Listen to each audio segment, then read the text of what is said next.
Video से पहले join कीजिए एलपी सीबीटी सीरीज में, जिसमें सभी टेस्ट 75 क्वेश्चन को हो रहे हैं, जिसमें इलेक्ट्रिकल, इलेक्ट्रॉनिक्स एंड फिटर का टेस्ट सीरीज चल रहा है और बाद में बेसिक साइंस सीरीज का होगा। तो इसके लिए आप ज्वाइन कर सकते हैं, जिसका लिंक डिस्क्रिप्शन में दिया हुआ है। वहां जाके सारे टेस्ट सीरीज देख सकते हैं जो अपनी ज़रूरत है, और कह सकते हैं कि जेई के लिए उपयोगी होगा। इलेक्ट्रिकल, इलेक्ट्रॉनिक्स वाले सारे प्रश्न एक ही टाइप का होता है, तो आप वहाँ जाके ज्वाइन करके अभी से तैयारी कर सकते हैं। हेलो दोस्त, railway LP CBT 2 part B mission qualify यानी 26.5 मार्क्स के लिए टेस्ट सीरीज नंबर 7, जिसमें है 40 एमसीक्यू हिंदी और इंग्लिश के कॉम्बिनेशन में। और कह सकते हैं कि ये पूरी तरह से रेलवे जेई 2014 का yellow set previous year paper से लिया हुआ है, यानी कह सकते हैं railway JE previous year question है। और जिसमें हम 14, इसमें से टोटल वीडियो में हम लेंगे 40 प्रश्न, क्योंकि टेक्निकल प्रश्न वहाँ थे टोटल 40, और 2-4 प्रश्न ऐसे थे जिसका आंसर नहीं मिला, उसको भी लीव किया गया है। बाकी 40 + 40 आपका साइंस का था, तो साइंस वाला टॉपिक मैं यहाँ छोड़ दिया हूँ। बाकी हम चलेंगे आपके अगले में, जिसमें हम साइंस का भी लेंगे जेई प्रीवियस ईयर से। तो ये एलपी सीबीटी 2 में इसलिए डाला कि क्वेश्चन का रिपीटेशन 10 से 15% सभी एग्जामिनेशन में होता है, ध्यान दीजिएगा। वही 10-15% आपको कटअप में ले जाने के लिए सफिशियंट होता है, तो इसलिए ये 10 से 15% हो सकता है। इसमें से 40 प्रश्न है, तो 2-3 प्रश्न आ सकता है यहाँ पे, तो ध्यान से इसको देखिएगा। प्रीवियस ईयर क्वेश्चन पैटर्न, अगर क्वेश्चन रिपीट भी नहीं होता तो उसका कंसेप्ट रिपीट होगा, ध्यान दीजिएगा। कंसेप्ट रिसीव मतलब पहले अगर आपको एन टाइप सेमीकंडक्टर पूछ दिया तो अगले टाइप में पी टाइप का उसी के जगह पे रिप्लेस करके पूछ दे सकता है। इलेक्ट्रोल उसी तरह आपका इलेक्ट्रिकल में जो होता है रेजिस्टेंस के बदले इंडक्टेंस पूछ सकता है, सिमिलर उसी टाइप के टॉपिक होता है। तो चलिए इस वीडियो में बने रहिए। पहला प्रश्न से शुरू करते हैं। तो ये आपने सारा चीज़ देख ही लिया कि इसमें 40 प्रश्न है, और जेई 2016 का येलो सेट से प्रश्न लिया हुआ है, और एलपी सीबीटी 2 टेस्ट नंबर 7 है, और सभी ट्रेडों के लिए कॉम्बिनेशन है। ये कोई नहीं कह सकता कि ये ट्रेड का नहीं होता, क्योंकि एलपी में जितने भी पोस्टें थे और जेई की सारी जो पोस्टें थी लगभग उसमें सब में इस टाइप के प्रश्न पूछा जाता था। और कुछ लोग कहेंगे कि वेल्डर वगैरह का प्रश्न कम रहता है, तो बिल्कुल कम रहता है, लेकिन एलपी सीबीटी में आपका ज़्यादा रहेगा, क्योंकि आपको अपने ट्रेड से देना है। तो चलिए यहाँ पे शुरू करते हैं एक एक करके प्रश्न नंबर, इसको थोड़ा सा साइज एडजस्ट। हाँ, तो पहले नंबर हम प्रश्न 1 से चलते हैं। तो बोला निम्नलिखित में से कौन सा वेरिएबल डाटा स्टोर यानी इकट्ठा करता है, वो बताना है आपको। पहला ऑप्शन है रैम, दूसरा है रोम, तीसरा आपका सी में है ईप्रोम, और डी में है पीरोम। इसमें से आपको बताना है। और ध्यान दीजिएगा, ये आपको इंजीनियरिंग वाला और आईटी वाला टॉपिक में भी ये आएगा, बिल्कुल ये आईटी का टॉपिक है, तो इसमें से आपको बताना है। तो इस प्रश्न के आप देखेंगे आंसर बढ़िया से। तो रोम, पी रोम, ई रोम जितने भी है, ई पी रोम सारा रोम का ही पार्ट है, लेकिन कोई स्टेबल और कोई अनस्टेबल, कोई सेकेंडरी मेमोरी के टाइप पे है। तो यहाँ रैम एक ऐसा है जिसको वेरिएबल डाटा स्टोर करते हैं, यानी जब तक पावर ऑन रहता है तब तक ऑन रहेगा, वो पावर ऑफ कर दिए उसके बाद इस पे लिखा हुआ डाटा इरेज हो जाता है। तो राइट आंसर यहाँ पे ये है। और 2 की बात करेंगे तो 1 मीटर के बराबर होता है, ये इक्वल में कन्वर्सन के लिए आया है। और ये आपका साइंस एंड टेक्नोलॉजी का ही कह सकते हैं, बेसिक साइंस टेक्नोलॉजी का पार्ट है, जिसमें यूनिट एंड कन्वर्सन आपने पढ़ा होगा, वहाँ से है। तो 1 मीटर बराबर 100 सेंटीमीटर हम जानते हैं, और 1 मीटर बराबर 100 सेंटीमीटर, और उसके बाद मिलीमीटर। तो सबसे पहले 1 मिलीमीटर को माइक्रोन में बोलते हैं, 10⁻⁶ माइक्रोन, माइक्रोन मीटर एमएम के टर्म में। तो यहाँ देखिए 3 राइट आंसर आपका बी में है, 10⁻⁶ माइक्रोन। तो कई बार गलती से लोग माइनस वाले कर जाते हैं, यहाँ माइनस में है और यहाँ मिली में है और यहाँ मिली में है। तो राइट आंसर यहाँ पे आपको मिल गया होगा बी। उसके बाद अगले प्रश्न में चलेंगे, प्रश्न नंबर 3, इलेक्ट्रॉनिक्स, बेसिक इलेक्ट्रॉनिक्स का क्वेश्चन, जिसमें कह सकते हैं किस प्रकार का गेट, बेसिक इलेक्ट्रॉनिक्स नहीं सॉरी, डिजिटल इलेक्ट्रॉनिक्स, निम्नलिखित में किस प्रकार के आउटपुट लो रहेगा जब गेट है केवल दोनों इनपुट हाई रहेगा, तब किस प्रकार के गेट का लो रहेगा। तो यहाँ ए ऑप्शन नॉर है, दूसरा और है, और सी नैंड है, और डी एंड है।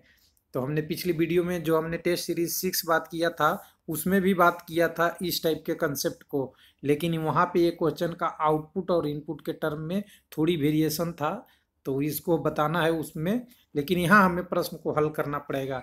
तो देखिए, हम सबसे पहले आप और को करेंगे तो और में आपको रिजल्ट नहीं मिलेगा, नॉर में भी नहीं मिलेगा। एंड और नैंड से करेंगे तो सबसे पहले हम एंड का ट्रुथ टेबल देखेंगे।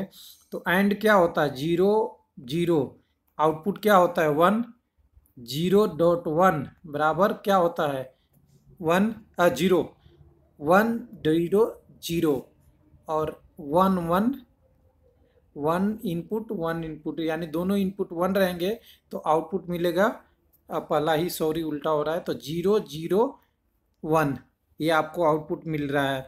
तो ये 0 0 1 होता है, 1 0 0 है, 1 0 0 है, दोनों साइड से किसी तरह कर लीजिए। लेकिन यहाँ देखिए 1 1 1, यानी हाई रहने की बात यहाँ पूछ रहा है प्रश्न में, तो यहाँ लो मिलना चाहिए, तो एंड से नहीं हो रहा है। लेकिन एंड के साथ अगर नैंड को लगाएंगे तो नैंड क्या होता है, एंड का कॉम्प्लीमेंट होता है। ध्यान दीजिएगा, ये गेट की टर्म में अगर देखें तो लॉजिक गेट आपने देखा होगा, इस टाइप के गेट है, तो इस गेट को हम ए बी और इधर आउटपुट वाई, इसे बोलते हैं एंड गेट, और इसे में कॉम्प्लीमेंट लगा दे तो होता है नैंड गेट। तो ध्यान दीजिएगा, नैंड गेट क्या कॉम्प्लीमेंट करेगा, 1 को 0, तो आउटपुट दोनों हाई हैं, तो इनपुट लो किस में मिल रहा है, तो नैंड गेट में। तो राइट आंसर आपका सी है। उसके बाद हम अगले प्रश्न में चलेंगे, चौथे नंबर प्रश्न पे, जिसमें कह रहा है बिजली का स्विच, इलेक्ट्रिकल स्विच को लगाते हैं। ये CBT 1 में भी आ चुका है, इलेक्ट्रिकल इलेक्ट्रॉनिक सबके लिए क्वेश्चन है, तो जिसमें कह सकते हैं इलेक्ट्रिकल का क्वेश्चन है, लेकिन बिजली के स्विच को कहाँ लगाते हैं वो बताना है। तो यहाँ पे देख सकते हैं पहला लाइव वायर लिखा है, CBT में 1 आया था फेज वायर, बी में आया है अर्थ वायर, सी में आपका न्यूट्रल वायर, और डी में है एनी ऑफ दी अबव, कहीं भी लगा दो। तो लाइव वायर पहले भी हमने डिस्कस किया था, तो राइट आंसर यहाँ पे ये। तो आपने देख लिया 4 का आंसर ये था, live wire, phase wire single phase के लिए, अगर 2 पोल या 3 पोल रहता है तो फेज न्यूट्रल, और सभी फेज और न्यूट्रल दोनों में लगाते हैं हम MCB, और 4 पेल में भी ये लगता है। तो चलिए वहाँ अलग बात है, यहाँ आपका ये आंसर है। उसके बाद 5 नंबर प्रश्न में आएंगे, तो घरों में लगे रेफ्रिजरेटर के पीछे ट्यूब क्या कहलाता है। तो आपने देखा होगा घर में आपका ऐसा रेफ्रिजरेशन मशीन होता है, इसके बैक साइड में ऐसा ऐसा ऐसा ऐसा ट्यूब होता है, और ये ट्यूब जाके आपके रेफ्रिजरेटर की एक सर्किट से इनपुट से आउटपुट से जुड़ जाती है। तो ये सर्किट का मतलब क्या होता है, किस लिए लगता है, वो नाम पूछ रहा है यहाँ पे। तो एक साइड से रेफ्रिजरेंट आता है, दूसरे साइड से रिटर्न जाता है। तो ये ऑप्शन पूछ रहा है एवोपोरेटर ट्यूब, बी है कंडेंसर ट्यूब, सी कह रहा है रेफ्रिजरेशन कूलिंग ट्यूब, और डी कह रहा है कैपिलरी ट्यूब। ये ट्यूब क्या होता है जिसमें रेफ्रिजरेंट चलता है। तो इसमें आप सब लोग जानते ही होंगे कि रेफ्रिजरेशन को ठंडा होने के लिए एक ट्यूब की आवश्यकता होती है। और एवोपरेटर के सिस्टम में बात करें रेफ्रिजरेंट और एयर कंडीशनिंग का, तो सिंपल से फंडा होता है। पहला होता है कंप्रेसर, उसके बाद होता है कंडेंसर, उसके बाद आप होता है थ्यूटिकल वाल्व, उसके बाद होता है एवोपरेटर, और एवोपरेटर से रिटर्न आता है फिर से कंप्रेसर। तो ध्यान दीजिएगा, कंप्रेसर, कंडेंसर, थ्योरेटिकल वाल्व और लास्ट में एवोपरेटर, ये पूरी 4 साइकिल 4 जगह से होके ये पूरी रेफ्रिजरेशन का फंक्शन होता है। तो कंप्रेसर को काम होता है गैस को कंप्रेस करना, हाई प्रेशर हाई टेम्परेचर पे करना। कंडेंसर का काम होता है जो हाई टेम्परेचर है रेफ्रिजरेंट का उसको रिजेक्ट करना, और यही कंडेंसर लगा हुआ रहता है किसमें, आपका रेफ्रिजरेशन के पीछे का ट्यूब में। और बड़े बड़े प्लांटों में देखे होंगे तो झरने जैसे कूलिंग टावर बने होते हैं, जिसमें पानी वाटर कूलर में पानी ठंडा होता है, वो भी होता है कंडेंसर ही, कंडेंसर लाइन। और एवेपोरेटर में आपका होता है चिल्ड एयर, जहाँ से आपका ठंडा होके हवा इसमें ब्लोअर लग के आपको जहाँ पे आपको रूम में लगाना है वहाँ पे ठंडा करता है। तो कह सकते हैं कि ये आपका इनडोर यूनिट में इतना वाल्व होता है, और ये सिस्टम आपका आउटडोर यूनिट में होता है, छोटे यूनिट में। तो यहाँ पे हमारा आंसर मिल गया है, रेफ्रिजरेशन की सही सर्किट पढ़ेंगे तो बहुत अच्छा है। तो यहाँ पे हमारा राइट आंसर बी है कंडेंसर ट्यूब। उसके बाद 6 नंबर प्रश्न है, जिसे बोलते हैं ईप्रोम स्टैंड फॉर। ईप्रोम को क्या है, इसका फुल फॉर्म नाम क्या है वो बताना है। तो ये है आपका standard parasitic read only memory B है erasable program read only memory, C है extended polar read only memory, और डी है नन ऑफ दी अबव। तो ईप्रोम है आपका रोम का ही टाइप है, और ई से है इरेजेबल और पी से है प्रोग्रामेबल, यानी राइट आंसर यहाँ पे बी है erasable programmable read only memory. लेकिन इसमें राइट कब होता है, जब प्रोग्राम राइट करते हैं फर्स्ट बार उस समय होता है, और इसको इरेजेबल मतलब इलेक्ट्रिकली इरेजेबल ये हो सकता है, पॉसिबल है। उसके बाद प्रश्न संख्या 7, प्रश्न संख्या 7 आप देखेंगे इसमें, तो दी टॉर्क डेवलपमेंट होता है, जब टॉर्क डेवलपमेंट होता है सिंगल मोटर को स्टार्ट होते यानी चालू होते समय कितना होता है। तो यहाँ ये पूछ रहा है पल्सेटिंग, बी कह रहा है यूनिफॉर्म, सी कह रहा है 0 और डी कह रहा है नन ऑफ दी अबव। तो यहाँ पे राइट आंसर ए भी होगा और सी भी होगा, लेकिन थोड़ी सी इसमें समझने के डिफरेंस है। अगर प्रश्न में आ जाए तो इसको ध्यान से देखिएगा। सिंगल फोज मोटर सेल्फ स्टार्टिंग नहीं है, अपने आप स्टार्ट नहीं होता, क्योंकि उसकी मैग्नेटिक फील्ड होती है पोल्स की, वो 90 डिग्री पे पल्सेटिंग करती है। 90 डिग्री कह सकते हैं कि एक पोल अगर यहाँ नॉर्थ है दूसरा पोल साउथ है, तो ये इसके बीच में ही आगे पीछे होती रहती है, जिसे पल्सेटिंग कहते हैं। लेकिन टॉर्क की एकदम प्योरली बात करेंगे तो राइट आंसर होगा बी, क्योंकि मोटर घूमता नहीं तो टॉर्क 0 आपका है। तो यहाँ पे कह सकते हैं राइट आंसर है आपका सी 0 होगा। लेकिन अगर मैग्नेटिक टॉर्क के बात में बोलेगा तो पल्सेटिंग रखिएगा, पल्सेटिंग मतलब आगे पीछे होना। उसके बाद 8 नंबर प्रश्न है, कोर ऑफ इलेक्ट्रिकल मोटर किसका लेमिनेशन होता है वो बताना है। तो ये कोर से प्रश्न हमेशा आता है, या तो ट्रांसफार्मर का आएगा या मोटर का आएगा, इस टाइप से।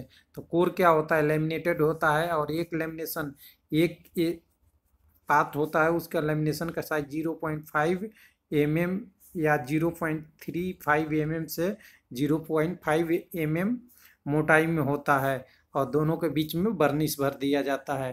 तो इसी को कहते हैं लेमिनेशन। और ये किसका बना होता है बताना है। कार्बन आपका ए में है, बी में है सिलिकॉन स्टील, आपका सी में है कास्ट आयरन, और डी में है आपका नन ऑफ दी अबव। तो ध्यान दीजिएगा, ये बनाते हैं सिलिकॉन स्टील को, और सिलिकॉन स्टील को इसलिए बनाते हैं क्योंकि इसका हिस्टेरिस लॉस कम हो, और लेमिनेशन इसलिए करते हैं कि इसका एडी करंट लॉस कम हो। तो दोनों पार्ट ध्यान रखिएगा। आपका एडी करंट लॉस किस पे डिपेंड करता है, आपकी लेमिनेशन पे, यानी कितना अच्छा लेमिनेट है, और हिस्टेरिस लॉस डिपेंड करता है उसके मटेरियल के प्रकार पे। तो यहाँ राइट आंसर आपको मिल गया बी सिलिकॉन स्टील यानी इस्पात। उसके बाद अगले प्रश्न में हम चलेंगे अगले स्लाइड में। तो अगला प्रश्न हमारा है 9 नंबर। तो 9 नंबर आप प्रश्न में देख सकते हैं, इनमें से कौन सा पदार्थ स्टेनलेस स्टील में नहीं होता है, यानी नॉट प्रेजेंट होता है। तो पहला आयरन है, बी टंगस्टन है, सी क्रोमियम है, और डी निकेल है। तो देखिए स्टेनलेस स्टील यानी इस्पात बनाने में सबसे पहले तो यूज होता है आयरन। आयरन की मात्रा कितनी तक होती है, 98% तक।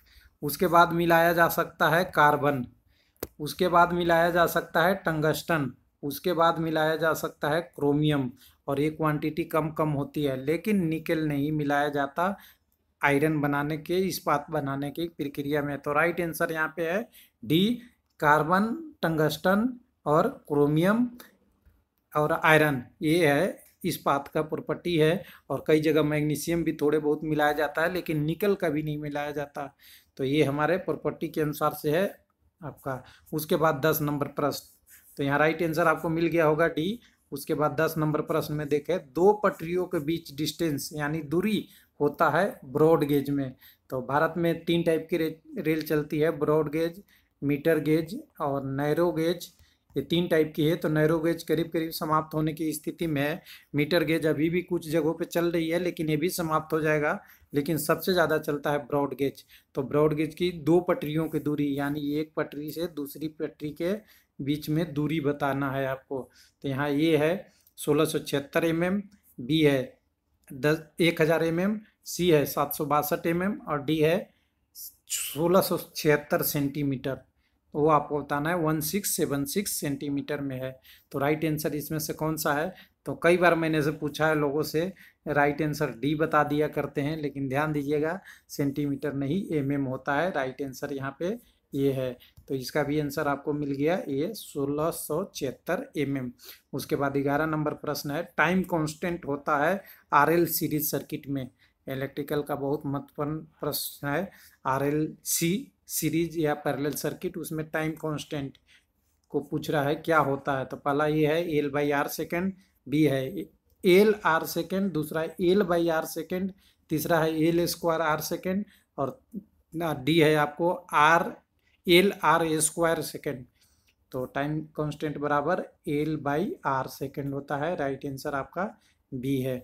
उसके बाद हमारे पास 12 नंबर प्रश्न है, डायनेमिक रेजिस्टेंस ऑफ डायोड को डिफाइन करते हैं, कैसे डिफाइन करते हैं उसके बारे में पूछ रहा है, कैसे इसको बताते हैं, कितना डायनेमिक रेजिस्टेंस होता है, परिभाषित कैसे है।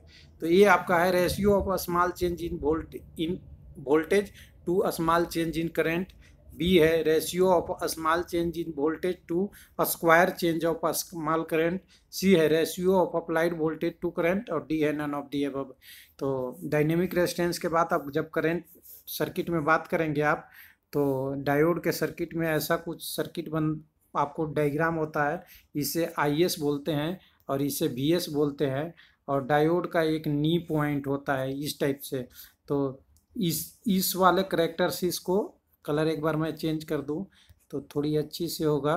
इस वाले करेक्टरिस्टिक्स को इसे बोलते हैं डेल्टा बी, यानी थोड़ी सी वोल्टेज आप चेंज करते हैं तो करंट कितना चेंज होता है, बहुत ज़्यादा चेंज होता है, इसे बोलते हैं डेल्टा आई। तो ये कौन सा ऑप्शन है, राइट ऑप्शन बी है सही पे, ratio of small voltage change to a square current change, या कह सकते हैं, कई जगह मैंने बुक में ये देखा है कि voltage change by small current change, यानी कह सकते हैं डायनेमिक रेजिस्टेंस बराबर B S by delta IS, इस टाइप से प्रश्न आपको मिलेगा। तो राइट आंसर आप ए और बी में कंफर्म कीजिएगा, आपने पढ़ा होगा तो ये प्रॉपर्टी ये होती है, और ये स्क्वायर वाला टर्म कम ही बुकों में मिलता है, सबसे ज़्यादा स्मॉल करंट चेंज मिलता है। तो यहाँ पे देख सकते हैं ए और बी में से सबसे राइट आंसर हमारे हिसाब से ये है, और अगर आपको बी लगता है तो ज़रूर बताइएगा। तो ये राइट आंसर मेरा है। उसके बाद 13 नंबर प्रश्न, उसके बाद 13 नंबर प्रश्न में देखेंगे आप, डिजिटल कंप्यूटर में प्रोग्रामिंग के समय सब रूटीन का प्रयोग किया जाता है। तो सब रूटीन प्रोग्रामिंग को ही छोटा करने का एक प्रक्रिया है, उसके बारे में पूछ रहा है। तो पहला करा है reduce program execution time and presence of memory, मतलब एक्सपेंस ऑफ मेमोरी को कम करने के लिए। दूसरा कह रहा है रिड्यूस स्टोरेज रिक्वायरमेंट, सी कह रहा है to increase program easy and reduce storage requirement, और डी है most of the function are same, मतलब ऊपर के सारे मोस्ट फंक्शन है जो सेम है वो बताना है। तो ध्यान दीजिएगा, सब रूटीन का एक ही फंक्शन होता है कि प्रोग्राम इजी हो जाए, छोटे छोटे भागों में बढ़ जाए। जैसे आपने कविता देखा है, कविता में पोएम में क्या लिखते हैं, पहले 4 लाइन लिखते हैं और 4 लाइन को ब्रेक करके फिर एक छोटा सा अगला 4 लाइन लिखते हैं, जिससे इस कविता और इस कविता दोनों पार्ट को एक ही कविता के 2 पार्ट को अलग अलग करके अच्छा बनाया जाए, उसी तरह प्रोग्राम है। तो प्रोग्राम में सब रूटीन भी एक छोटे छोटे फ्रैक्शन में बनाया जाता है, जिसका काम होता है इंक्रीज प्रोग्राम इजी और रिड्यूस स्टोरेज रिक्वायरमेंट। तो यहाँ पे राइट आंसर आपका यहाँ पे सी है। उसके बाद 14 नंबर प्रश्न देखेंगे। तो एक माइक्रो प्रोसेसर का क्लॉक फ्रीक्वेंसी 100 माइक्रो मेगाहर्ट्ज है। तो क्लॉक पीरियड यानी घड़ी की टाइम बताना है, उसके टाइम पीरियड बताना है। तो ए आपका 1 नैनो सेकंड है, बी 10 नैनो सेकंड है, सी 100 नैनो सेकंड है, और डी 1000 नैनो सेकंड है। और 1 नैनो सेकंड बराबर 10 के पावर 9 सेकंड होता है। ये ध्यान दीजिएगा, ये भी ऑप्शन है, तभी आपको एक क्लियर होगा प्रश्न। और इसको कैलकुलेट करने में ये छोटी सी न्यूमेरिकल है, जिसको आपको कैलकुलेट करने आना चाहिए जब जेई या एलपी के एग्जाम जानते हैं। तो टी बराबर 1/f, जो साइंस का प्रश्न है, तो आपका 1/f इंटू 100 इंटू 10 के पावर 6, और 6 और 2 8, 1/10 के पावर 8, और कह सकते हैं इसको अगर हम ऊपर ले जाएं तो 10 के पावर -8, और 1 पे 1 0 दे देते हैं तो ये 10 के पावर 8 हो जाता है, 10 के पावर -9, और यहाँ कह सकते हैं 10 नैनो सेकंड। तो 10 नैनो सेकंड हो गया, राइट आंसर बी। उसके बाद प्रश्न संख्या हम 15 में बात करेंगे। तो राइट आंसर आपने देख लिया बी 15 आपका है। निम्नलिखित में एक्टिव कंपोनेंट है सर्किट में, किसी भी सर्किट का एक्टिव कंपोनेंट बताना है।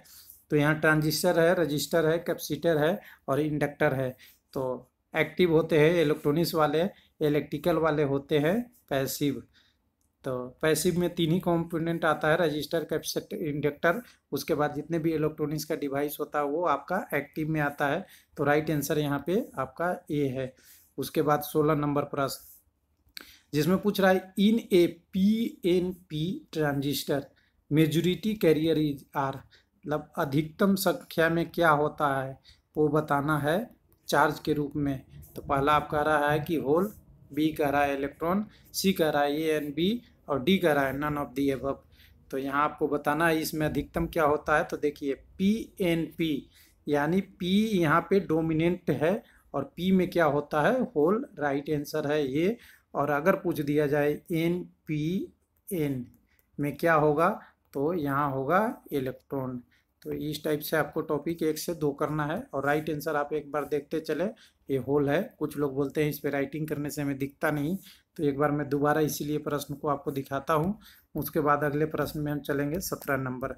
तो 17 नंबर प्रश्न आप देखेंगे तो इसमें बोला centre line engineering drawing basic science and engineering. आ जाइए, प्रश्न वहाँ से आ चुका है तो उसी की बात कर रहे हैं। सेंटर लाइन का प्रयोग किस लिए किया जाता है वो बताना है। पहला कह रहा है arc drawn in indicated axes of cylinder और है कोनिकल स्फेरिकल ऑब्जेक्ट। बी कह रहा है are thing long and chain line. उसके बाद कह रहा है generally extended beyond the outline of which they are wrapper. और डी कह रहा है have all the above the prospective यानी ऊपर के सभी। तो सेंटर लाइन किसके लिए यूज करते हैं वो बताना है आपको। तो यहाँ पे आप आंसर आप देख लें तो आराम से एकदम ए आंसर मिल रहा है, जिसमें हम क्या करते हैं एक्सिस ऑफ सिलेंडर कोनिकल वगैरह के करते हैं।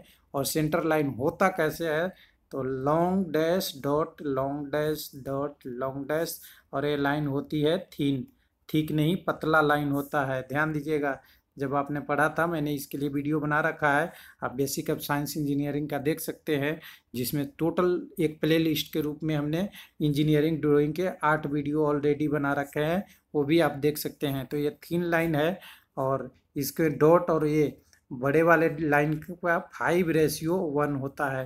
ये भी एक ध्यान देने वाली बात है, कई बार 6 भी होता है लेकिन ये रेशियो ध्यान दीजिएगा, बड़ा लाइन 6 5 छोटा लाइन डॉट 1।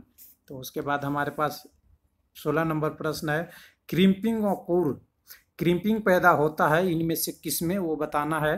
तो पहला एम मीटर है, बी एनर्जी मीटर है, सी आपका वोल्ट मीटर है और डी इनमें से कोई नहीं। राइट आंसर आपको बताना है। तो क्रिम्पिंग की हम यहाँ आंसर ढूंढने से पहले क्रिम्पिंग जान ले।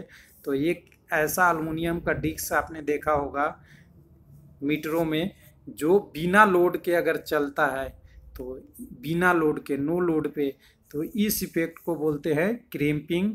और इसको बचाने के लिए क्या किया जाता है मीटर में अल्मुनियम के डिस्क में होल कर दिया जाता है। अब तो प्रश्न याद हो गया होगा, हमने जो डिस्कस किया था पहले वीडियो में इलेक्ट्रिकल के टॉपिक में भी डिस्कस किया है। तो ध्यान दीजिएगा ये व्यवहार होता है एनर्जी मीटर में बिना लोड पे। तो इस क्रिम्पिंग को बचने के लिए मीटर में एक होल कर दिया जाता है जिससे मैग्नेटिक फ्लक्स इस से बाहर निकल जाए, क्योंकि मीटर आपको हमेशा लगा रहता है सप्लाई से, सप्लाई में लगने के कारण से स्मॉल फ्लक्स हमेशा पैदा होते रहता है, जिसके कारण से ये मीटर घूमने की कोशिश करता है नहीं लोड रहने पर भी। तो इस व्यवहार को ख़त्म करने के लिए होल बनाया जाता है। और मैग्नेट भी कुछ लगते हैं टेम्पोररी, उसकी बाद में, लेकिन क्रिम्पिंग का टॉपिक यहीं राइट आंसर आपका बी है, एनर्जी मीटर में लगता है। उसके बाद 19 नंबर प्रश्न निम्नलिखित में किस प्रयोग के कारण डीसी यानी एसी मोटर से अच्छा है। यानी कह सकते हैं डीसी मोटर को एसी मोटर से अच्छा किस प्रयोग के कारण कह सकते हैं। तो ये आंसर है वेरिएबल स्पीड, बी कह रहा है हाई स्पीड, सी कह रहा है लो स्पीड और डी कह रहा है फिक्स स्पीड। तो बहुत बड़ी कन्फ्यूजन, सब एक जैसा लग रहा है, सारा स्पीड ही है, ज़्यादा कम और वेरिएबल मतलब चेंजेबल।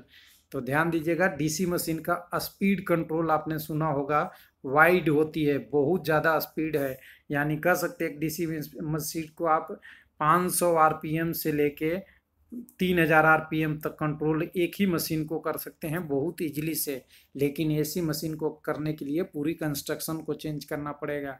तो राइट आंसर ये है, वेरिएबल स्पीड के लिए डीसी मशीन को अच्छा से जाना जाता है। तो राइट आंसर आपको यहाँ मैं एक बार इंडिकेट कर दूँ, वेरिएबल स्पीड। उसके बाद 20 नंबर प्रश्न, इम्प्रूरिटी यानी अशुद्धि मिलाने से सेमीकंडक्टर का रेजिस्टेंस क्या होगा। बहुत बार प्रश्न आया हुआ है और इस बार भी आया हुआ था। तो देख सकते हैं क्या अंतर पड़ेगा। तो पहला कह रहा है बढ़ता है, बी कहता है घटता है, सी कहता है पहले बढ़ेगा फिर घटेगा, पहले घटेगा फिर बढ़ेगा, फिर कह रहा है डी में आपको पहले बढ़ेगा फिर घटेगा। तो देखिए डायरेक्टली अगर हम कहना चाहें तो अगर इम्प्रूरिटी यानी अशुद्धि या कह सकते हैं डोपिंग, इसी को आप टॉपिक को डोपिंग बोल सकते हैं। जब डोपिंग करते हैं किसी मटेरियल में सेमीकंडक्टर का तो क्या बनता है, पहले रहता है इंस्ट्रिंसिक और जब डोपिंग कर देते हैं तो एक्सट्रिंसिक हो जाता है। और एक्सट्रिंसिक टाइप मटेरियल कौन सा है, ध्यान दीजिएगा NNP डोपिंग के बाद बनता है। तो इसमें पूछ रहा है क्या होगा, तो ध्यान दीजिएगा मैंने पढ़ा है जहाँ तक, तो पहले घटता है बाद में बढ़ता है। घटने का कारण यह है कि उसका रेजिस्टेंस कम होता है और बढ़ने का कारण यह है कि जब उसको बहुत ज़्यादा हम चेंज करते हैं तो इलेक्ट्रॉन आपस में टकराने लगते हैं। आपस में टकराने से कोलाइड होगा और कोलाइड होने की क्रिया के कारण उसकी रेजिस्टेंस बढ़ जाती है। तो राइट आंसर सी है। और अगर आपको लगता है कि आंसर इसका है बी तो ये भी सही है, लेकिन अगर सी ऑप्शन रहेगा तो सी राइट रहेगा। ध्यान दीजिएगा दोनों में से जो अच्छा आपको मिले ऑप्शन वो दोनों को आपको चूज करना है। घटता भी है लेकिन पहले घटता है फिर बढ़ता है, ये हमारा कंसेप्ट है। उसके बाद हम आगे अगले प्रश्न में चलेंगे। 21 नंबर, एक ट्रांसफार्मर में क्या दिया हुआ है, प्राइमरी टर्न N1 दिया हुआ है 1250 वोल्ट सप्लाई पे जुड़ा हुआ है, कार्य कर रहा है। सेकेंडरी टर्न बताना है आपको, वोल्टेज दिया हुआ है सेकेंडरी का 400 वोल्ट। तो देखिए इस टाइप के प्रश्न हमेशा आता है, ट्रांसफार्मर रेशियो का प्रश्न है। तो रेशियो में आपने पढ़ ही रखा है क्या होता है, V1/V2 बराबर N1/N2 बराबर I2/I1 और इसके रेशियो को बोलते हैं कांस्टेंट के। तो ये टॉपिक है, तो इसमें से हम इस टर्म को उठा लेंगे तो हमारा प्रश्न का आंसर सोल्व हो जाएगा। V1 दिया हुआ है आपका 1000, तो V1 को आप कर दीजिए डायरेक्ट में 1000 और V1 नहीं N1 सॉरी टर्म दिया है N1 1000, N2 आपको पता करना है। V1 दिया हुआ है 250 और V2 दिया हुआ है 400। तो इसे हम क्रॉस मल्टीप्लाई करेंगे तो 4000 हो जाएगा। 4000 को 250 से भाग देंगे तो वो आ जाएगा आपका डायरेक्ट 1600 टर्न। और राइट आंसर आपके पास बी में है। तो ऐसे प्रश्न कीजिएगा तो आपका कैलकुलेशन भी नहीं गलत होगा और आप बहुत आगे तक इसमें कंसेप्चुअल जाएंगे और नेगेटिव होने की चांसेस कम होगी। उसके बाद 22 नंबर प्रश्न, तो यहाँ पे आपका राइट आंसर बी था। उसके बाद कर रहे हैं, गर्मी के मौसम में पंखा कंफर्ट फीलिंग कराता है हमें, क्यों। जब हम कहीं गर्मी में बैठे होते हैं घरों में, वहाँ पंखा चलाते हैं तो हमें कंफर्ट क्या लगता है। तो यहाँ देखिए our respiration evaporation is equally, हमारे सांस लेने की दर और एवोपरेशन होने की दर तेज हो जाता है। बी कह रहा है कि हमारे बॉडी से रेडिएशन मोर हीट होने लगता है जब एयर फ्लोइंग होता है पास में। सी कह रहा है फैन सप्लाई ठंडा ठंडा हवा पंखा देता है। और डी कह रहा है कंडक्टिविटी ऑफ एयर इंक्रीज होता है। तो यहाँ कौन सा राइट आंसर है, कंफ्यूजन नहीं होना चाहिए। सिंपल सी आंसर बी है कि जब हमारे शरीर के ऊपर फैन का हवा आता है तो टेम्परेचर डिफरेंस होता है। जो एयर का टेम्परेचर है वो कितना रहता है, ज़्यादा कम हो जाता है किसके मुकाबले, हमारे शरीर से। तो जो शरीर की गर्मी होती है वो बाहर निकाल ले जाती है। तो कह सकते हैं यहाँ पे our body radiate more the heat when air flowing. अगर हवा नहीं चल रहा है तो आपका रेडिएशन आपके शरीर के पास ही रहेगा जिससे आपको गर्मी फील होती है। एक्चुअल में पंखा कोई ठंडा नहीं करता, आपका बॉडी का फंक्शन चेंज हो जाता है। तो राइट आंसर यहाँ पे आपका क्या है, बी। उसके बाद हमारे पास 23 नंबर प्रश्न है, ट्रांसफार्मर के मैग्नेटिक प्लस पाथ रखना है या रहना चाहिए ये बताना है। तो ये ऑप्शन है हाई रेजिस्टेंस, बी है आपका हाई रिलक्टेंस, सी है लो रेजिस्टेंस और डी है लो रिलक्टेंस। तो देखिए रेजिस्टेंस कोई प्रॉपर्टी नहीं है, रेजिस्टेंस को प्रॉपर्टी करने के लिए हम लैमिनेशन बढ़ाते हैं, यहाँ रिलक्टेंस बताना होता है। तो ध्यान दीजिएगा, जितना लो रिलक्टेंस होगा आपका मैग्नेटिक पाथ का, उतना लीकेज फ्लक्स कम होगा। क्या होगा? लीकेज फ्लक्स कम होगा। और जितने भी फ्लक्स प्राइमरी में उत्पन्न होंगे वो सेकेंडरी तक डायरेक्ट ट्रांसफार्मर तक कैसे जाता है? लो रिलक्टेंस पाथ। और ये क्या होता है? हमने देख लिया था, लेमिनेटेड आयरन कोर को इसीलिए लगाते हैं कि उसको फ्लक्स को आगे की तरफ बढ़ाने के लिए रास्ता दे, जिसे बोलते हैं पाथ। तो राइट आंसर यहाँ पे आपका होगा लो रिलक्टेंस। उसके बाद हम 24 नंबर प्रश्न में चलेंगे। तो 24 नंबर प्रश्न है, बैटरी की कैपेसिटी दिया जाता है। बहुत लोग गलती करते हैं, जिसमें एम्पियर आवर आंसर है, बी आपका वोल्टेज आंसर में दिया हुआ है, सी में वेट एंड बैटरी दिया हुआ है, टी में वोल्टेज वैल्यूम ऑफ इलेक्ट्रोलाइट दिया हुआ है, यानी चार्जिंग मटेरियल की।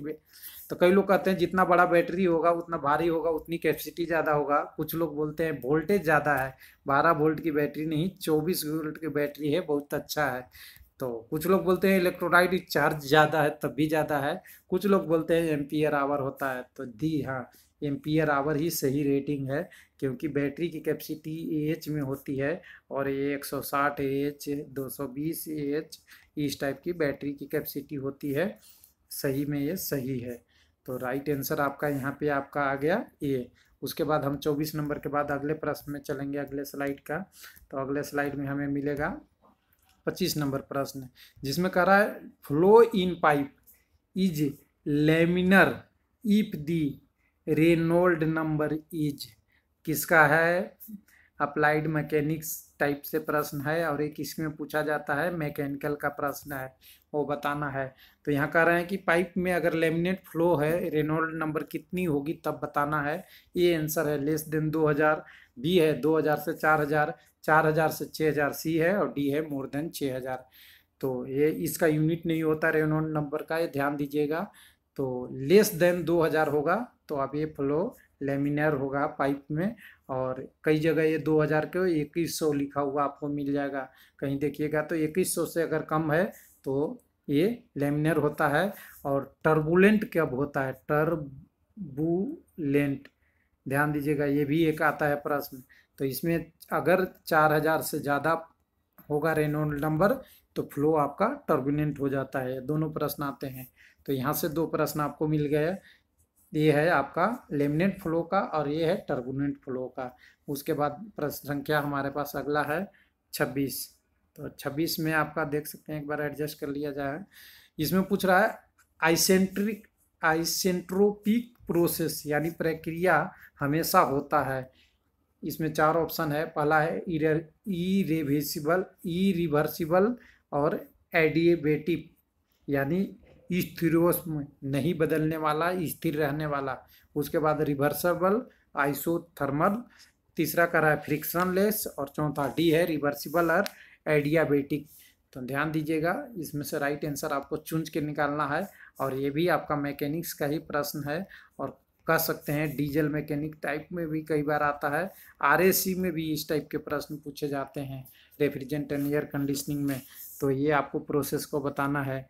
तो यहाँ देखिएगा, पहले होता है इस सेंट्रोपिक में रिवर्सिबल बहुत ज़रूरी है, क्योंकि ऊर्जा का एक रूप से बदल करके दूसरे रूप से फिर से वापस लाना बहुत ज़रूरी है। और ये एडियाबेटिक यानी स्थिरोष्म ऊर्जा का हानि नहीं होना चाहिए। तो राइट आंसर आपके डी है। उसके बाद हमारा 27 नंबर प्रश्न है, जिसमें पूछ रहा है कंप्यूटर के बारे में है। The equipment attach to CPU, CPU से जुड़ा हुआ इक्विपमेंट कौन सा है जिस कंप्यूटर को एक्सेस करने में हमें मदद करता है? तो यहाँ ये आंसर है कंट्रोल यूनिट, बी है आपका कंप्यूटर कंपोनेंट, और डी है हार्डवेयर, सी है हार्डवेयर, और डी है पेरिफेरल्स। इसमें से कौन सा होता है? तो मान लीजिए आपका ये सीपीयू है, सीपीयू से जोड़ते हैं हम कीबोर्ड, और कीबोर्ड से जोड़ते हैं हम प्रिंटर। तो ये दोनों कीबोर्ड और प्रिंटर क्या कहलाता है वो बताना है। तो सब लोग जानते होंगे, पेरिफेरल्स बोलते हैं। राइट आंसर इसे डी बोलते हैं। कुछ लोग कॉमन भाषा में बोल देते हैं इसे कंप्यूटर कंपोनेंट, तो कंपोनेंट नहीं होता, पेरिफेरल होता है। राइट आंसर डी है। उसके बाद हम अगले प्रश्न में 28 नंबर पे चलेंगे। तो इनमें से कौन ट्रीवैलेंट है, ट्रीवैलेंट एलिमेंट है, इम्प्रूरिटी है, वो बताना है। ये सेमीकंडक्टर का ही है।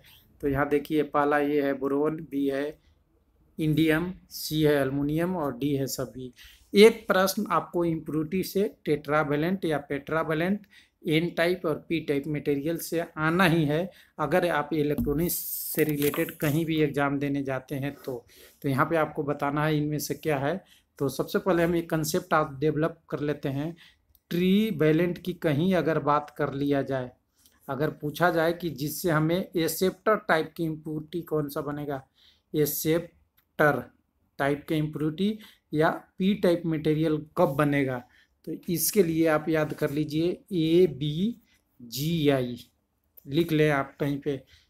ABGI, ए से एल्युमिनियम, बी से बोरोन, जी से गैलियम और आई से इंडियम, यानी तीनों टाइप के मटेरियल, यानी राइट आंसर आपका सी यहाँ पे डी है। तो ट्रीवैलेंट इम्प्यूरिटी में होता है अल्युमिनियम, बोरोन, गैलियम और इरिडियम। ये इसमें से कोई भी रहेगा तो मटेरियल बनेगा एक्सेप्टर और बनेगा पी टाइप, और इसे बोलते हैं ट्रीवैलेंट। यानी 1 2 3 4 प्रश्न एक साथ। अगर आपसे पूछ दिया जाए पेंट्रावैलेंट, पेंट्रावैलेंट और इसे बोलते हैं पंच संयोजी, हिंदी में जिन्हें नहीं आता है पंच संयोजी, और इसके लिए अगर पूछ दिया जाए तो AAP, इसमें सबसे बड़ी चीज़ पूछता है पी का, इसे बोलते हैं फास्फोरस, एंटीमनी और आर्सेनिक। ये तीनों टॉपिक होता है पेंट्रावैलेंट, और इसको जिस मटेरियल में डोपिंग करेंगे वो बनेगा एन, और इसे बोलते हैं डोनर। तो ये टॉपिक आप याद रखें, बिल्कुल आसान है, ट्रिक्स है, आपको आसान हो जाएगा प्रश्न करने में। AAP, और अगर हमें पेंट्रावैलेंट बोलेगा तो ABGI, aluminium, boron, gallium, iridium. तो ध्यान रखिए। और दो तो अपना सिलिकॉन और जर्मेनियम, यूनिवर्सल सेमीकंडक्टर, और कार्बन ज़रूरत पड़ने पर सेमीकंडक्टर। तो ये इतना टॉपिक है, ये आप 4 3 7 2 9 और ये 10 सेमीकंडक्टर मटेरियल याद रखें, जिससे बहुत प्रश्न हो सकते हैं। तो चलिए आगे चलते हैं। हमारा कर्तव्य है कि आपको अच्छी क्वालिटी बताएं। फिर उसके बाद हम प्रश्न संख्या 19 पे चलते हैं। Power loss in A register is given by. तो इस प्रश्न देख के मैं लगता हूं कि 90% लोग इसलिए घबरा जाते हैं कि इसमें P बराबर V स्क्वायर आर, P बराबर V square divided by R, P बराबर I स्क्वायर आर और D बराबर V बटा I। तो ये लगेगा कि सब गलत है या सब सही है। एकदम बिल्कुल मैं बताता हूँ, क्योंकि ये ऐसा प्रैक्टिकली मैंने देखा है, यहाँ P छूट रहा है, तो प्रैक्टिकली लोग घबरा जाते हैं कि इस टाइप के प्रश्न को कैसे करना है। तो ध्यान दीजिएगा, ये पता है P बराबर V इंटू आई होता है, लेकिन यहाँ कोई इससे मिलता जुलता नहीं है, तो कैसे हम पता करें। तो देखिए आपके पास ऑप्शन बी में क्या है, V into V square by R है, और यहाँ देखिए V बटा आर को क्या बोलते हैं आप, आई ही तो बोलते हैं। तो यहाँ देखिए V और I, तो यहाँ से कह दें कि V यहाँ से ले लें, हम I यहाँ से ले लें, यानी कलर चेंज करके इसे आप दिखा दें। तो ये V है और V बटा R क्या है, I है। तो राइट ऑप्शन क्या हो जाएगा आपका B। तो इस टाइप के कंसेप्ट में आपको घबराना नहीं है, कुछ उस पर लॉजिक जरूर है जो आपको कहता है। और इसके लिए एक हमने इलेक्ट्रिकल का बनाया था, इलेक्ट्रिकल का वीडियो नंबर 1 यही है। पूरी तरह से आपको बताया हुआ है कि 16 फार्मूले कैसे इसको बनाया जाता है, इलेक्ट्रिकल को एक से दूसरे से कन्वर्सन करके। अगर देखना चाहते हैं तो इलेक्ट्रिकल का हमारा एक प्ले लिस्ट है, उसमें सारे वीडियो आपको मिल जाएगा। उसके बाद हम बात करेंगे 30 नंबर प्रश्न, जिसमें एक सैटेलाइट जिसका ऊंचाई 36,000, ध्यान दीजिएगा, किलोमीटर पृथ्वी तल से भूमध्य रेखा पे घूम रहा है। तो इस टाइप के सैटेलाइट को क्या कहते हैं। तो इलेक्ट्रॉनिक्स में सैटेलाइट कम्युनिकेशन हमने पढ़ा था, ये बिल्कुल अच्छा से पढ़ा था। कुछ लोगों ने बोला नहीं 36,000 मीटर होता है, तो ध्यान दीजिएगा मीटर नहीं किलोमीटर होता है। और कुछ लोगों ने और बोला था कि ये सब टॉपिक प्रश्न नहीं आते हैं। तो आज आपके सामने एग्जाम्पल है, जेई के एग्जाम में आया हुआ है 2014 RRB का, और जिसमें ये सेट था येलो सेट के एग्जामिनेशन में था। तो ये बताना है आपको पोलर या जियो स्टेशनरी, इक्वेटोरियल और इलिप्टिकल। तो ध्यान दीजिएगा, ये जियो स्टेशनरी बोलते हैं, भू अस्थायित्व जो बोलते हैं, पृथ्वी के रिस्पेक्ट में इसकी घूर्णन गति 24 आवर होता है, इसलिए जियो स्टेशनरी बोलते हैं। जब हाइट होता है 36,000 किलोमीटर, ये कैलकुलेटेड है इलेक्ट्रॉनिक्स का। और हमारे जितने भी सैटेलाइट होते हैं, कम्युनिकेशन सैटेलाइट हो या मौसम सैटेलाइट हो, सारे इसी पे ऊंचाई पे रहते हैं। उसके बाद हमारे पास 31 नंबर प्रश्न है, जिसमें कह रहा है compression ratio of diesel engine में होता है, नॉर्मली होता है, और डीजल इंजन को बोलते हैं ICE, इंटरनल कम्बुशन इंजन, अंतर्दहन इंजन बोलते हैं इसे। तो इसमें कंप्रेसर रेशियो की बात कर रहा है, तो ए है 8 से 10, बी है 10 से 15, सी है 16 से 20 और डी है 80 से 90। तो ये आपको बताना है। तो कंप्रेशन रेशियो बहुत आसान सा टॉपिक तो नहीं है, लेकिन कंप्रेशन में कहते हैं दो चीज़ का, सक्शन और एग्जैक्शन। मतलब 4 साइकिल होता है, 4 स्ट्रोक जो इंजन होते हैं उसमें एक सक्शन होता है, बाहर से हवा सक करना, और एक बाहर से ले जाना, ये 2 साइकिल का है। उसके बाद 2 अंदर इंटरनल होता है, तो उसमें वो तारा है। तो राइट आंसर यहाँ पर बी है, 10 से 15 तक, और कई बार ये 12 से 15 भी मिल जाएगा आपको, तो ये भी ध्यान दीजिएगा। तो ये राइट आंसर यहाँ पे बी है। और एक बार मैं मार्कर हटा दूँ, ये राइट आंसर आपका बी है, 10 से 15, और 12 से 15 मिल जाए तभी घबराना नहीं है। उसके बाद आपको 32 नंबर प्रश्न है, safety fuse the temperature which the wire has heated is depend proportional to. कह रहा है सेफ्टी फ्यूज में जब वायर को टेम्परेचर पे हीट होता है तो किस पे डिपेंड करता है, डायरेक्टली प्रोपोर्शनल, वो बताना है। तो यहाँ पहला आंसर कह रहा है square of the current, fourth power of the current, C कह रहा है क्यूब ऑफ करंट, और डी कह रहा है नन ऑफ दी एबव या नन ऑफ दीज। तो ध्यान दीजिएगा, फ्यूज की रेटिंग हम कैलकुलेट करते हैं I² R पे, और I² क्या है, स्क्वायर ऑफ करेंट है। तो जितना करंट ज़्यादा फ्लो होगा उसकी टेम्परेचर उतना ही बढ़ेगी, और जैसे ही टेम्परेचर बढ़ेगा तो उसका मटेरियल क्या होता है, टीन, लीड या कॉपर भी यूज किया जाता है। कॉपर इसलिए यूज किया जाता है कि नॉन रस्टेड मटेरियल है। तो ये कॉपर और लीड, और सबसे बढ़िया है आपका फ्यूज में कौन सा होता है, सबसे बढ़िया सिल्वर होता है। तो सिल्वर महंगा होने के कारण से इसे फ्यूज में नहीं लगाया जाता, लेकिन हाई रेटिंग जहाँ बहुत प्रिसाइज करंट चाहिए वहाँ सिल्वर लगाया जाता है। तो यहाँ बढ़ेगा टेम्परेचर किसके अनुसार से, स्क्वायर ऑफ दी करेंट। तो ये ऑप्शन आपका राइट आंसर है, स्क्वायर ऑफ दी करेंट। उसके बाद इलेक्ट्रॉनिक्स वाले खुश हो जाएं। 33 नंबर प्रश्न, ट्रांजिस्टर में I8 माइक्रो एम्पियर है और अल्फा दिया हुआ है 0.99 है, तो IC बताना है। तो पहला ऑप्शन है 7.92 मिली एम्पियर, बी है 5.0 मिली एम्पियर, सी है 8.1 एम्पियर, और डी है 7.84 मिली एम्पियर। लेकिन मैं एक चीज़ पढ़ूंगा कि अभी तक हमने इतना कैलकुलेशन किया, क्लास किया, ये किस बेस में है, कॉमन कलेक्टर, कॉमन एमीटर या कॉमन बेस, कोई बता सकता है? तो राइट आंसर आप कमेंट में लिखिएगा। यहाँ डायरेक्ट कम्युनिकेशन नहीं है, ऑनलाइन क्लास नहीं है, ऑफलाइन है। तो ध्यान दीजिएगा, जहाँ भी अल्फा टर्म आ जाए तो ध्यान दीजिएगा कॉमन बेस होता है, जहाँ बीटा आ जाए कॉमन कलेक्टर होता है, और जहाँ गामा आ जाए कॉमन एमीटर होता है। ये ध्यान देने की टॉपिक है, और ये अगर आप नहीं ध्यान देते तो मिस हो जाएगा। तो अल्फा बराबर यहाँ पूछ लिया जाए कॉमन बेस में क्या होता है, तो अल्फा में हम कॉमन बेस की बात करें तो कॉमन बेस यहाँ टॉपिक ही नहीं आएगा, और ये क्या आएगा, अल्फा बराबर IC/IE। तो कितना आसान हो गया कैलकुलेशन। इसमें IC IE दिया हुआ है आपको 8 मिली एम्पियर, और अल्फा दिया हुआ है 0.99। तो 0.9 गुना 8 मिली एम्पियर आप गुना कर देंगे तो क्या प्रश्न आ जाएगा, 7.92 मिली एम्पियर आ जाएगा, जो राइट आंसर ए में दिया हुआ है। कितना बेसिक सा सवाल है, लेकिन कंसेप्ट आपके पास रहेगा तभी सारे सवाल बनेंगे। उसके बाद हम कहते हैं अगले प्रश्न में, और कंसेप्ट कब से आएगा, जब आप PDF देखना जब से शुरू कर देते हैं वहाँ से कंसेप्ट आपका ख़त्म हो जाता है। ध्यान दीजिएगा, लोग बोलते हैं PDF दे दो मैं पढ़ लूँगा, कंसेप्ट डेवलप नहीं होगा, आंसर मिल जाएगा, कंसेप्ट नहीं मिलेगा। ध्यान दीजिएगा, बहुत बड़ी टॉपिक है। उसके बाद 34 नंबर प्रश्न बोलेंगे, in term radar stand for, radar को हम फुल फॉर्म में क्या बोलते हैं वो बताना है। तो यह है radio detection and reflection B है radio detection and ranging, D है radio wave dispatch and receiving, और डी है रैंडम डिस्पैचिंग एंड रिसीविंग। इसके बारे में बताना है। तो रडार, जहां आर वाला शब्द को खाली रैंगिंग याद रखिएगा, सारा प्रश्न हो जाएगा।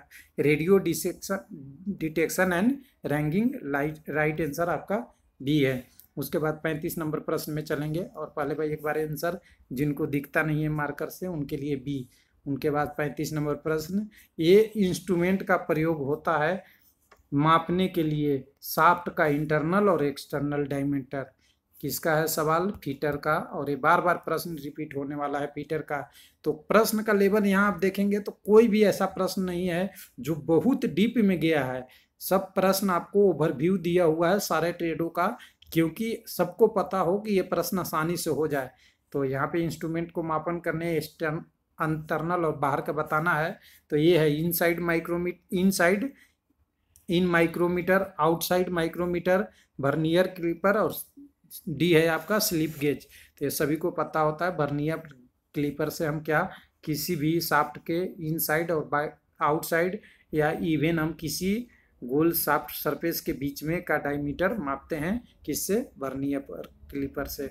तो राइट आंसर यहाँ पे आपका सी हो जाएगा, और एक बार ये राइट आंसर सी। उसके बाद 36 नंबर प्रश्न है, the turbine suitable for low head और हाई फ्लो, यानी इसे एक बार और देख लिए, रन और रिवर, ये भी लिख के आ जाता है। रन और रिवर टाइप का टरबाइन इनमें से कौन है वो आपको बताना है। पहला है पिल्टन, दूसरा है फ्रांसिस, तीसरा है केप्लान, और डी है ऑल ऑफ दी अबव। तो ये टरबाइन के रोटर के अनुसार डिजाइन किया हुआ होता है, तो इसमें से बताना है। तो सबसे कम हेड के लिए क्या यूज करते हैं? केप्लान। रन ऑफ रिवर में केप्लान होता है। फ्रांसिस में आपको 40 मीटर से लेके 600 मीटर तक की हेड, अगर पानी ऊंची पे है यानी तालाब बनाना पड़ता है, डैम बनाना पड़ता है, तो फ्रांसिस होता है। और पिल्टन में शायद कोई और इसी से भी हाइट सबसे ज़्यादा होती है उस टाइप से, यानी 100 मीटर से ज़्यादा हो सकता है, लेकिन एग्जैक्ट मुझे याद नहीं है। तो पिल्टन भी हाई हेड है। तो यहाँ पे राइट आंसर आपको मिल गया कैप्लान। अगर कम थोड़ी सी हाइट हो तो फ्रांसिस, और बहुत ज़्यादा हो तो पिल्टन व्हील। तो ये तीनों टाइप के आपको याद रखिएगा, क्योंकि hydro electric conventional energy source का आजकल प्रश्न बहुत ज़्यादा आता है नॉन कन्वेंशनल के अलावा। जैसे कोल वगैरह का पहले प्रश्न आता था, आजकल कोल का कोई प्रश्न ही नहीं पूछता, थर्मल का कोई प्रश्न नहीं पूछता, जनरेटर का कोई नहीं पूछता कि कैसे जनरेटर से विद्युत उत्पादन होता है। सब पूछते हैं जितने सोलर एनर्जी से और हाइड्रो से प्रश्न शिफ्ट होता जा रहा है। और कई बार टाइडल से भी आ जाता है, समुद्री टाइडल वगैरह से, और वाइंड से भी आता है प्रश्न, सोलर प्लेट से प्रश्न आता है। तो ये कन्वेंशनल वाला देख लीजिएगा। उसके बाद हमारे पास 37 नंबर प्रश्न है, जिसमें पूछ रहा है register can be measures most accurately by. कोई भी रजिस्टर को सबसे अच्छा मापने के लिए, एग्जैक्ट वैल्यू के लिए क्या यूज करते हैं? पहला कह रहा है ब्रिज मेथड, बी कह रहा है बेगर, सी कह रहा है मल्टीमीटर, और डी कह रहा है volt meter M meter method. तो ध्यान दीजिएगा, प्रिसाइज मेजरमेंट अगर मेगर से क्या करते हैं? हाई रेजिस्टेंस माप सकते हैं बहुत बड़ी वैल्यू का। वोल्ट मीटर एम मीटर से रेजिस्टेंस माप सकते हैं, लेकिन प्रिसीजन नहीं होती। मल्टीमीटर से बहुत सारे रेंज अलग अलग माप सकते हैं, लेकिन एक्यूरेट नहीं होती। लेकिन ब्रिज टाइप से P/R वाला आपने A/B, ये वाला लॉजिक आपने ब्रिज पढ़ा होगा, तो सबसे ज़्यादा एक्स की वैल्यू देने वाला कौन सा मीटर है? Bridge meter. तो यहाँ लास्ट आंसर आपका ए होगा। उसके बाद अगला प्रश्न एक और इलेक्ट्रॉनिक्स के नाम पे, तो इलेक्ट्रॉनिक्स वाले खुश हो जाए, बहुत प्रश्न है यहाँ पे। 38 नंबर, किस ट्रांजिस्टर कॉन्फ़िगरेशन में करंट गेन अच्छा मिलता है? करंट गेन और voltage gain, input impedance, output impedance, input resistance, output resistance, किसका प्रॉपर्टी होता है? ट्रांजिस्टर कॉन्फ़िगरेशन का। उसमें पूछ रहा है करंट गेन सबसे अच्छा मिलता है। तो पहला कॉमन एमीटर है, कॉमन बेस है, कॉमन कलेक्टर है, और सी आपका डी दिया हुआ है, कॉमन एमीटर और कॉमन कलेक्टर दोनों। तो देखिए हमने अभी थोड़ी देर जस्ट पहले बात किया था कॉमन बेस, कॉमन एमीटर और कॉमन कलेक्टर। इसमें क्या होता है? अल्फा होता है, वो कितना होता है? 0.99, इससे ज़्यादा नहीं हो सकता। कॉमन एमीटर में बीटा होता है, कितना होता है? 400 500 हो सकता है। और कॉमन कलेक्टर में एक से ज़्यादा होता है, क्या? Alpha beta gamma. तो इसका सीक्वेंस बना ले, अल्फा से ज़्यादा होता है गामा, अल्फा से जमा होता है बीटा और बीटा से ज़्यादा होता है गामा। यानी कह सकते हैं अगर आपको गामा निकालना है तो क्या करते हैं, बीटा प्लस 1 करते हैं। ये ध्यान दीजिएगा, तो बीटा से भी ज़्यादा गामा होता है। तो किस में सबसे ज़्यादा ट्रांजिशन का गेन होगा, कॉमन एमिटर और कॉमन कलेक्टर में। सबसे ज़्यादा कॉमन कलेक्टर में और कॉमन एमिटर में उससे कम, लेकिन बीटा प्लस 1 कॉमन गामा में होता है। तो एलोन नहीं होगा, ये दोनों एक साथ हो जाएंगे। कौन कौन, कॉमन एमिटर और कॉमन कलेक्टर। यानी कह सकते हैं बीटा भी बहुत ज़्यादा होता है और गामा भी ज़्यादा होता है, इसलिए हम कॉमन बेस को रेयर यूज करते हैं, कभी कभी यूज करते हैं। करेंट बेस आपका, तो आपको कंसेप्चुअल स्वरूप पे डी मिल गया होगा answer. Both C and D होता है। करेंट गेन अच्छा मिलता है, यानी बीटा कह सकते हैं और गामा दोनों अच्छा मिलता है। उसके बाद 39 नंबर है, एक एक्यूरेट एम मीटर का रेजिस्टेंस कितना होना चाहिए। एक्यूरेट मतलब आइडियल के नज़दीक, आइडियल नहीं है लेकिन उसके नज़दीक है, अच्छा फंक्शन करने वाला एम मीटर का रेजिस्टेंस कितना होना चाहिए। तो ये है हाई वैल्यू, बी है लो वैल्यू, सी है वेरी लो वैल्यू और डी है वेरी हाई वैल्यू। तो वो बताना है आपको। तो एम मीटर का कंसेप्ट आपने जाना ही है, जो उसका कॉइल होता है वो बहुत फ्यू टर्न का होता है और वो हमेशा लोड के साथ सीरीज में लगता है। तो उसका रेजिस्टेंस कितना होना चाहिए, वेरी लो होना चाहिए। तो यहाँ देखिए वेरी लो रेजिस्टेंस क्या है, सी में। और अगर आपको पूछ दिया जाए कि वोल्ट मीटर का क्या होना चाहिए, तो शंट क्या होना चाहिए, ज़्यादा वैल्यू का होना चाहिए। क्या होना चाहिए, ज़्यादा वैल्यू का, यानी वेरी हाई रेजिस्टेंस। तो एम मीटर रहे तो वेरी लो और वोल्ट मीटर रहे तो वेरी हाई। तो ये आपको करके चलना है। उसके बाद CRO, अंतिम प्रश्न इस वीडियो का, जिसमें पूछ रहा है CRO कैथोड रे ऑसिलोस्कोप में लिसाजन्स पैटर्न, यानी लिसाजस वक्र का पैटर्न होता है, वो बताना है। किसके टर्म में, जब साइन वेव इनपुट अप्लाई किया जाता है तब। ए है फ्रीक्वेंसी, बी है एम्पलीट्यूड, सी है फेज रिलेशनशिप और डी है इनमें से सभी। तो ध्यान दीजिएगा कैसा पैटर्न होता है। आपने देखा होगा CRT पे या CRC पे कुछ ऐसा होता है, एक पर इधर इधर इसके बीच में, ये ऐसा ही एक पैटर्न बोलते हैं। और इस पैटर्न में तीनों चीज़ होता है, फेज रिलेशन, एम्पलीट्यूड, फ्रीक्वेंसी। यानी राइट आंसर डी है। तो आपने देखा कि जूनियर इंजीनियर का एग्ज़ाम था और जूनियर इंजीनियर के एग्ज़ाम में जो प्रश्न आए हैं वो करीब करीब ALP में रिपीट होता है, बहुत ज़्यादा डिफरेंस नहीं होता। कुछ प्रश्न का लेवल कंसेप्चुअल थोड़ी सी लो होते हैं, लेकिन प्रश्न लगभग लगभग वही होता है। लेकिन हमने ये 40 प्रश्न लिया, एक चीज़ एनालिसिस हमने किया कि ALP के एग्ज़ाम में कॉम्बिनेशन होता है। तो ALP और JEE में एक चीज़ मैंने कंपैरिजन किया, दोनों का क्वेश्चन लेवल बहुत डिफरेंस नहीं है, लगभग बराबर बराबर है। लेकिन डिफरेंट क्या है, कॉम्बिनेशन ऑफ एग्जामिनेशन। कॉम्बिनेशन है, अगर कॉम्बिनेशन में इलेक्ट्रिकल, मैकेनिकल, इलेक्ट्रॉनिक्स सारा का कंबाइंड करके प्रश्न दिया जा रहा है, इसलिए JEE का एग्जामिनेशन कठिन है। इसके साथ साइंस, फिजिक्स होता था, लेकिन इस बार का एग्जामिनेशन जो 2019 का होगा उसमें आपको हो सकता है कुछ मिले बदलाव, क्योंकि CBT 1 में कुछ आ जाएगा और CBT 2 में हो सकता है चेंज। और CBT 1 और 2 चेंज हो गया तो JEE का एग्जामिनेशन में कट ऑफ जाएगी हाई, क्योंकि अगर अपने ट्रेड से बनाना होगा तो लोग अच्छा बना पाएंगे और कॉम्बिनेशन में मार्क्स हो जाते हैं कम। तो देखिए अभी पैटर्न नोटिफिकेशन आएगा उसके बाद बात करेंगे। तो हमने यहाँ बात किया 40 प्रश्न का जो JEE के एग्ज़ाम में आया हुआ था, और ALP में ऐसा प्रश्न आने की संभावना है।